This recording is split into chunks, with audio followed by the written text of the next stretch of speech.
Hi guys! Welcome back to my channel.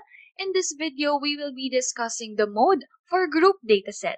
Without further ado, let's get this lesson started. Mode is described as the most frequently occurring member in the dataset, regardless if the dataset is grouped or ungrouped. It is symbolized by MO or X with a hat, for example.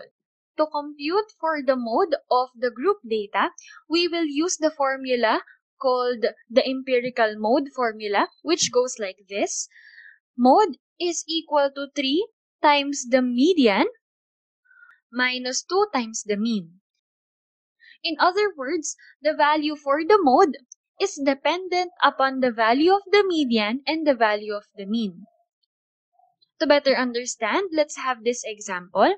Still, we will use the same FDT that we used in median and in mean. If you haven't checked those videos yet, I recommend to watch those videos first before computing for the mode. Because as I have mentioned, mode is dependent upon the values of the mean and the median. So going back here, recall that the value of our median is 39.63. Again, X tilde, X with a tilde on top is the median. So this is our median. And for the mean, we have 40.27.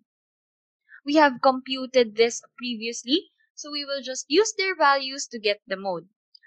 Again, we have the mode is equal to 3 times median minus 2 times mean.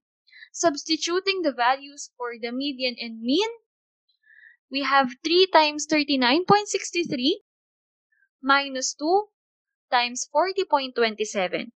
You may pause this video and try solving this on your own. After 10 seconds, let's check if your answer is correct.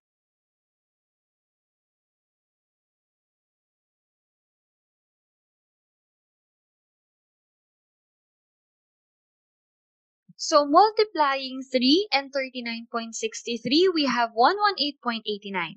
And then for 2 times 40.27, we have 80.54. Afterwards, let's just subtract these two numbers, meaning our mode is 38.35. This is our mode. And recall also, if we're going to look for the mode in this data set, just like the median and the mean, the mode is between 36 to 46, or it belongs to the third row or third class. So for this data set, the mean, median, and mode, all of them belong to one class, which is the class of 36 to 46.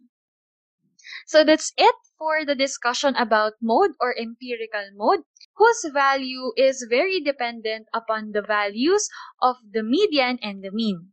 Thank you for watching and see you on the next video.